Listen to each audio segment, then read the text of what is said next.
주식으로 만약에 본다면 한국 주식 쪽이 지금은 2,500 이하라면 제일 매력적인 것 같고 20-30% 되는 정도의 돈은 싸게 거래되고 있는 저는 반도체 업종 있잖아요. 뭐 그게 삼성전자도 좋고 왜냐면 내년 보시고 이렇게 좀 모아가는 건 좀 충분히 저는 괜찮다. 또한 20-30% 정도의 이제 이 비중으로는 역시 내년에 이제 트럼프의 좀 수혜를 받을 수 있는 그 조선 ETF 있잖아요. 근데 여기는 조금 이제 올랐으니까 주가가 조금 이제 소강 상태로 좀 빠질 때 그때를 이용하시면 좀 좋을 것 같고 나머지 한 20-30% 정도 요 정도 비중은 고배당주 중에서 좀 주가가 덜 올랐던 그런 기업들을 각각 좀 분배를 하셔가지고 투자하시면 좀 괜찮지 않을까.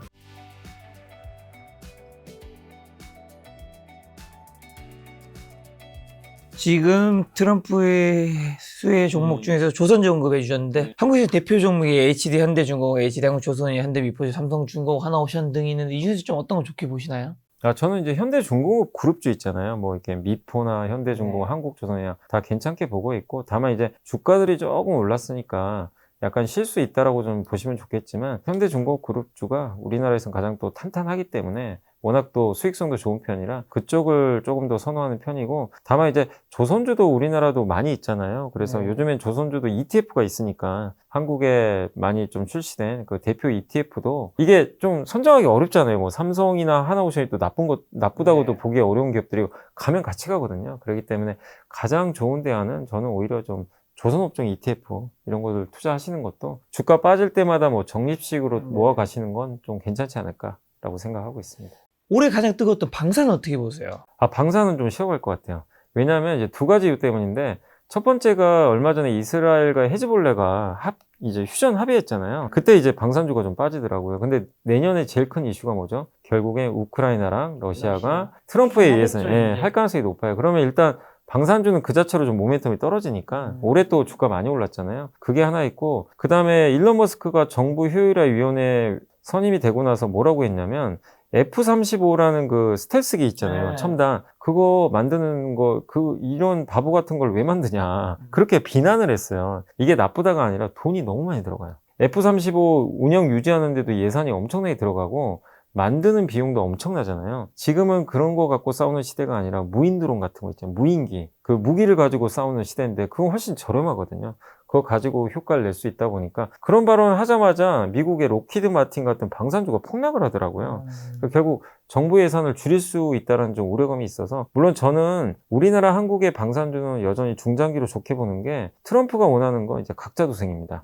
난 나토도 안 도와준다. 너네들이 알아서 국방비 늘려라. 이거는 우리나라한테 좋은 이슈죠. 그래서 그런 부분에서는 중장기로 좋겠지만 단기적으로는 그 두 가지 요인 때문에 좀 흔들릴 수 있다. 일단 방산주는 단기적으로는 조금 보수적으로 좀 볼 필요는 있다라고 생각하고 있습니다. 한국의 현대차, 기아 같은 자동차 세트는 어떻게 될까요? 요즘에 주가 어때요? 주가가 현대기아는 그냥 이제 한번 그때 빠졌거든요. 왜냐하면 아시겠지만 트럼프 관세 최대 피해 업종 중에 하나다 보니까 그 이유는 다 아실 거예요. 이제 트럼프가 20% 관세 매기면 현대차 영업이익이 많이 훼손될 수가 있다 보니까 근데 이것도 막연한 거예요. 아직 관세부가 한다고 결정된 것도 아니고 또 환율이 또 그만큼 올랐거든요. 환율이 올라가면요 관세부가 한 걸 상쇄시켜 버릴 수가 있어요. 그리고 현대차의 경쟁력, 브랜드 가치가 워낙 올라갔기 때문에 그런 걸 본다면 지금 좀 불편하죠. 뭐 트럼프가 어떻게 나올지 모르니까. 근데 지금 PER 4배 워낙 주가 저평가돼 있죠. 주주환원 잘하죠. 그래서 저는 트럼프랑 별개로 지금 주가가 만약에 이런 자리면 좀 조심을 해야 되겠죠. 근데 지금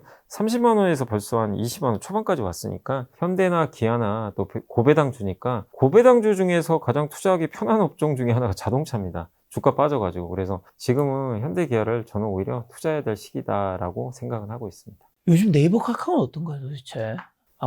둘 다 너무 괜찮아요. 오래됐네요. 지금 둘 다 오르고 있고, 지금 네이버도 엄청 빠졌죠, 사실. 이게 15만 원까지 이제 한번 추락을 하다가 최근에 올라간 건 일단 실적이 좋은데 최수현 대표가 저번에 이제 기업 설명회에서 그 AI 시스템을 공개를 했는데 내년에 본격적으로 AI를 검색 기능을 강화하고 3시간 만에 배송하는 시스템도 만들겠다. 이렇게 좀 언급을 해줬고 또 AI 이제 쇼핑도 이제 미국의 뭐 아마존이랑 이런 것처럼 잘 이제 갖춰서 한번 경쟁력을 키워보겠다.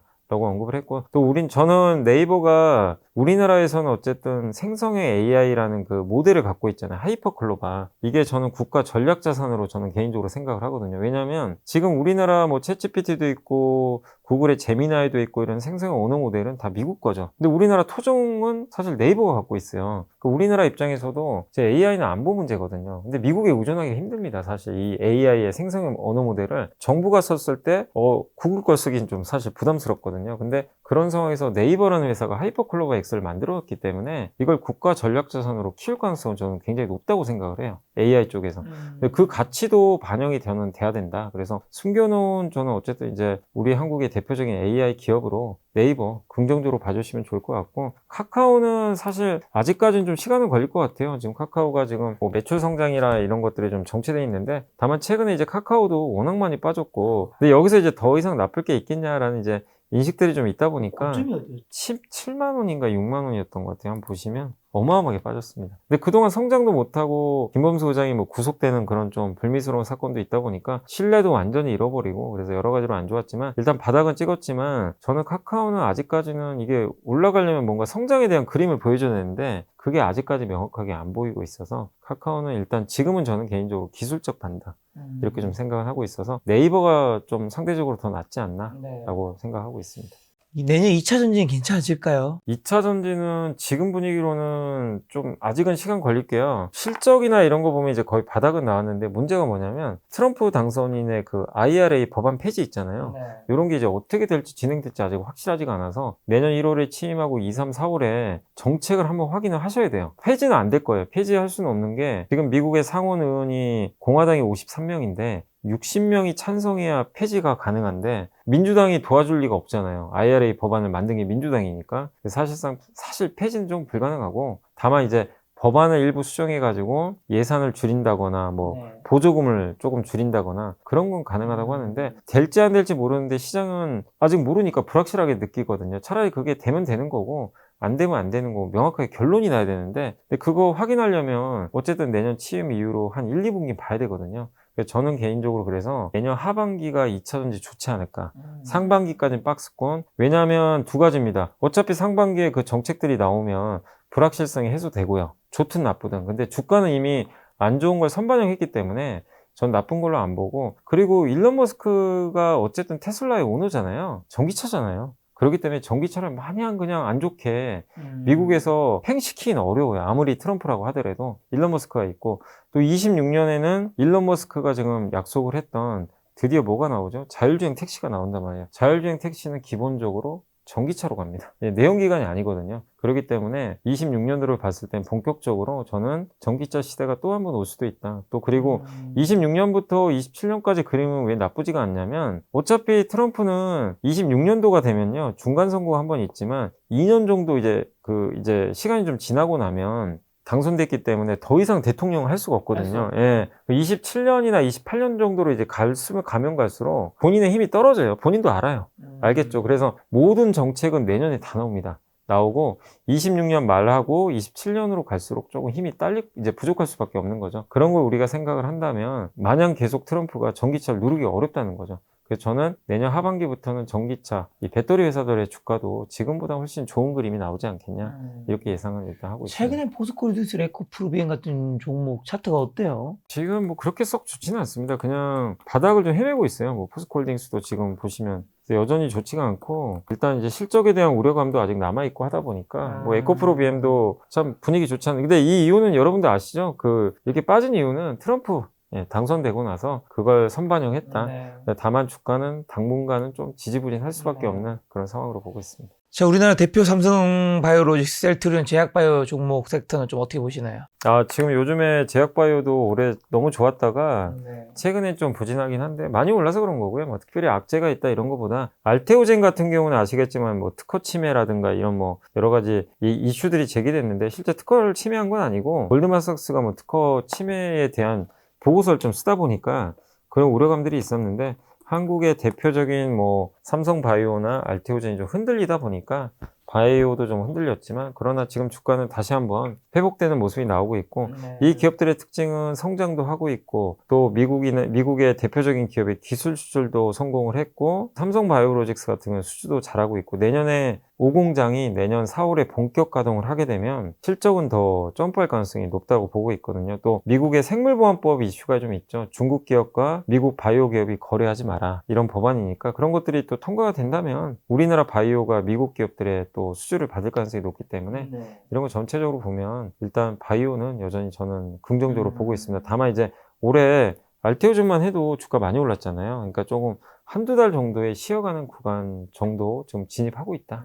이렇게 예상을 하고 있습니다. 내년에 한국 경제 안 좋다라는 전망 요즘에 계속 들리고 있는데요. 내년에 한국 증시는 괜찮을까요, 정말? 경제가 안 좋고. 경제가 안 좋기 때문에 먼저 빠져버렸어요. 항상 네. 아시겠지만 주식시장 먼저 선반영하니까 지금 이제 한국은행이 이번에 금리 인하한 것도 생각보다 지금 경기가 안 좋거든요. 특히 수출까지 거기에 트럼프 당선되니까 불확실해서 했는데 근데 우리나라 증시는 벌써 5개월 빠지면서 그걸 이미 반영을 했기 때문에 저는 경기가 안 좋아진다고 해도 더 주가가 빠지진 않는다 이렇게 보고 있고 우리나라는요 오히려 이렇게 경기가 미리 안 좋아서 주가가 먼저 맞는데 막상 경제지표가 안 좋게 나오면 오히려 주가 오르는 경우들이 좀 있었어요. 왜냐하면 선반영을 하다 보니까. 그리고 반대로 경제지표가 또 너무 잘 나올 땐 주가 빠져버립니다. 항상 또 피크아웃 얘기가 나오니까 그래서 지금은 경제지표나 이런 전망이 안 좋다고 해서 주가가 이제 계속 빠진다? 이거보다 미리 좀 선반영은 됐다. 이렇게 좀 봐주시면 되겠고 다만 어쨌든 우리 경제에 대한 미래가 이렇게 좀 잘 안 보이는 건 사실이에요. 인구도 감소하고 구조적 저성장, 중국은 추격하고 이런 것들이 당장 해소될 수가 없잖아요. 그렇기 때문에 한국 증시가 추세적으로 오르기는 사실 어렵습니다. 일정하게 박스권을 이제 기록할 수밖에 없는데 그 과정에서 한 단계 레벨업 하려면 아까 말씀드린 대로 결국 상법 개정이나 정부의 밸류업 있잖아요. 구주 가치를 올릴 수 있는 뭔가 공감대가 형성되는 그런 정책들, 그런 기업들의 뒤따르는 모습. 이번에 은행주가 보여준 것처럼 그런 기업들이 많이 나온다면 경기가 안 좋아도 추세적으로 오를 수도 있는 거거든요. 그래서 그런 게 가시화될 때 한국 증시가 이제 미국처럼 좀 올라갈 수 있는 모멘텀이 생긴다. 그게 내년에도 안 되면 결국 한국 증시는 뭐 지금 2,450까지 왔었는데 여기서 2,700, 800 여기서 그냥 계속 오르락 내리락 하는 그냥 박스권 장세가 이어질 가능성이 있다. 어쨌든 지금은 주가 지수는 거의 저는 개인적으로 바닥은 나왔다라고 생각을 하고 있습니다. 내년에는 한국 주식을 미국 주식보다 더 좋다고 보시는 것 같네요. 좋다기보단 지금은 그래요. 지금 상황에서. 너무 많이 빠졌고 지금, 미국은 예. 많이 올랐으니까. 근데 이제 어느 정도 우리나라가 또 이런 거죠. 우리나라 지수가 뭐 만약에 2,700, 800 가면 갔는데 미국이 또 상대적으로 부진하면 그때는 또 미국이 더 매력적일 수 있거든요. 근데 기본적으로 미국이 매력적인 건 맞아요. 기본 가정 자체는 트럼프 시대고 누가 봐도 또 일론 머스크가 주도하는 시대에 미국 기업들이 더 우위에 있을 거 뭐 누구든 반박할 수 없는 거니까 미국 증시가 상대적 우위라는 거는 기본적인 전제는 깔고 가야 되지만 지금 당장 있잖아요. 지금 당장의 12월 모습을 봤을 때 지금은 미국보다는 한국을 늘려야 될 시기가 아닌가라고 좀 생각하고 있습니다. 내년에는 그러면 예금과 채권, 주식, 금, 달러, 코인 중 어떤 자산을 좀 늘려야 할까요? 일단 이제 내년으로 봤을 때는 어쨌든 지금 우리나라가 좀 약간 저성장이 좀 빠진 건 사실이잖아요. 근데 보통 저성장이면 채권이 좀 좋을 수는 있거든요. 그래서 채권도 좀 늘려가시고 다만 2,500 이하잖아요. 혹시 뭐 만약에 지수가 내년 1월에 뭐 2,600, 700 가면 또 얘기가 달라지겠지만 2,500 이하에서는 한국 증시가 저는 이 중에 제일 매력이 있는 것 같아요. 그러니까 2,500 이하라는 가정하에서는 국내 주식을 계속 늘려가시는 게 좋고 만약에 상대적으로 600, 700, 800 정도 이렇게 갔을 때는 그때 시점에서는 오히려 채권이라든가 미국 주식 쪽으로 좀 늘려가는 것도 저는 하나의 방법이다. 그리고 비트코인도 이제는 하나의 저는 자산으로 보고 있어서 많은 분들이 워낙 비트코인 좋아하시잖아요. 근데 다만 비트코인이라는 게 누가 예측을 하겠습니까? 근데 과거에도 20, 30%씩 한 번씩 빠지더라고요. 네, 그렇게 큰 좀 조정이 나왔을 때 그럴 때는 또 비트코인도 뭐 좋은 저는 투자 대안이 될 것 같아요. 그래서 저는 개인적으로 꼭 이것저것 이게 좋습니다 이거보다도 그런 자산들을 예전과 다르게 좀 골고루 투자하는 그런 게 좀 더 내년에 필요할 것 같고 그리고 예금도 우리나라 예금도 물론 좋겠지만 달러 예금도 기본적으로 하시는 게 좋을 것 같아요. 왜냐하면 지금 달러와 가치가 예전보다는 가치 자체가 높아졌잖아요. 근데 이게 구조적인 거니까 달러 예금을 좀 어느 정도 들으셨다가 예를 들면 이제 달러 예금 같은 거를 오히려 이제 우리 한국 증시가 급락했을 때 그걸 환멸하셔가지고 오히려 이제 국내 주식으로 좀 교체하는 것도 하나의 좀 좋은 좀 재테크 전략으로 보고 있거든요. 그래서 기본적으로 달러를 확보하고 계시다가 한국 주식시장이 뭐 아까 말씀드린 대로 코스피가 2,500 밑으로 왔다. 그럴 때는 또 달러를 팔아가지고 한국으로 하시고 약간 유연하게 좀 하시는 것도 좋을 것 같아요. 그래서 그런 식의 재테크 전략도 한번 고민해 보시면 또 좋을 것 같습니다. 여의도에 이제 증권사에 계시는 분들은 한국 주식이나 미국 주식 투자가 좀 컴플라이언스 이슈로 여러 가지 좀 제한이 쉽지 있죠. 않잖아요. 네. 그럼 그분들은 코인 투자는 사실 그런 거에서 좀 벗어나잖아요. 네, 코인은 뭐 크게 그렇게. 비트코인을 좀 여의도 계신 분들은 좀 많이 사 모으는 직장인분들이 좀 있나요? 실제 있어요. 예, 있고 예전과는 달라요. 확실히 분위기도. 물론 이제 비트코인을 정말 아직도 뭐 혐오하는 분들도 계시지만 근데 확실히 그 요즘에 20, 30대 분들 이렇게 취업한 분들 보면 얘기해보면 그냥 비트코인에 대한 거부가 없고 비트코인을 금처럼 생각해요. 차라리 금보다 비트코인 투자하자. 이렇게 좀 생각하는 마인드가 워낙 강해서 확실히 과거보단 그 암호화폐에 대한 분위기가 확실히 바뀌었고 근데 암호화폐가 좀 어려웠던 게 사기가 좀 많았잖아요. 그래서 좀 여전히 리스크가 그런 것들은 있겠지만 그래도 이번에 아마 1월 20일 날 게리 겐슬러라는 미국의 증권거래소 위원장이 사퇴하죠. 그 사람의 알트코인이라 그러잖아요. 알트코인을 되게 규제를 심하게 했거든요. 알트코인 규제가 이제 풀어질 가능성이 굉장히 높기 그때 때문에 리플이랑 맞아요. 뭐 예. 난리 났죠. 예, 그래서 아마 지금은 이제 그동안은 비트코인 시대였지만 알트코인에서도 시총 큰 것들은 좀 같이 가는 그림도 나올 수도 있다. 이렇게 좀 봐야 될 것 같습니다. 자, 그러면 이제 오늘 주식 얘기 전반적으로 했으니까 현금 5천만 있다면 좀 어떤 종목도 사 모으면 좋을까요? 정리 한번 해주신다면요. 네, 5천만 원 있다면 이제 주식으로 만약에 본다면 한국 주식 쪽이 지금은 2,500 이하라면 제일 매력적인 것 같고 그 중에서 이제 20, 30% 되는 정도의 돈은 충분히 지금 이제 싸게 거래되고 있는 저는 반도체 업종 있잖아요. 뭐 그게 삼성전자도 좋고 왜냐면 내년 보시고 이렇게 좀 모아가는 건 좀 충분히 저는 괜찮다라고 좀 생각을 하고 있고 또한 20, 30% 정도의 이제 이 비중으로는 역시 내년에 이제 트럼프의 좀 수혜를 받을 수 있는 그 조선 ETF 있잖아요.